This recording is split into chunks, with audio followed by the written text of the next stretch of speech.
আপনারা মনে করছেন তাহেরি ভাই আর শায়েখ আহমদুল্লাহ সাহেব শুরু করেছে এই নিয়ে জাতি ব্যস্ত থাক। আরে ভাই ওটা নিয়ে যায় ব্যস্ত থাক, আমরা জাতে মাতাল তাই কি, তাহলে ঠিক আছে কিছু করে দেখেন তো। তখন আর তাহেরি আহমদুল্লাহ আমির হামজা আলাদা নাই, সব এক হয়ে যাবে ইনশাআল্লাহ। আমরা পড়তে চাই কার নামে? এজন্য রবের নামে পড়তে হবে কোরআন, বুঝতে হবে আমাদেরকে। আমি 3টা বছর ছিলাম আটকা জীবনে, জেলখানায়, আবদ্ধ জীবনে। আমাদের যেহেতু রেখেছিল কষ্ট দিয়ে, জেলখানায় রেখেছিল ফাঁসির কন্ডেম সেলের ভেতরে, 24 ঘন্টা তালাবদ্ধ রেখে দিত।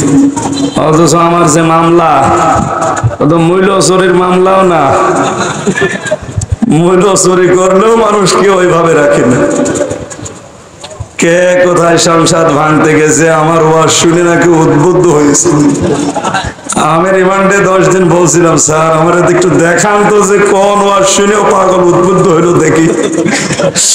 আমার নিজের ওয়াজ আমি নিজেই উদ্বুদ্ধ হই না, আর ও সেই সিরাজগঞ্জ থেকে উদ্বুদ্ধ হয়ে তরবারে নিয়ে এসেছে সংসদ ভেঙে ফেলবে।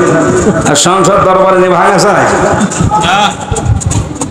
বলে না, ওই ওয়াজ শোনানো যাবে না, আপনার ওয়াজ শুনে ও কইরিস। ঠিক আছে, এই আমার অপরাধ যে আমার ওয়াজ শুনে নাকি একজন উদ্বুদ্ধ হয়ে সিরাজগঞ্জ থেকে তরবারি নিয়ে এসেছে সংসদ ভেঙে ফেলবে। বলেন সুবহানাল্লাহ।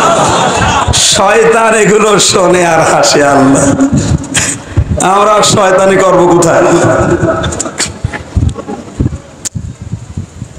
ফাঁসির কন্ডেম সেল তাদের জন্য যাদের ফাঁসির অর্ডার হয়ে গেছে এদের।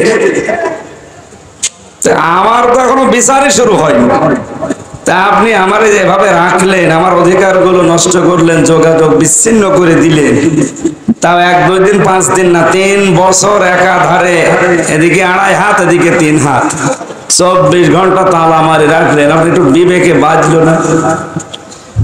কষ্ট হয়েছে আমার, কিন্তু লস হয়নি।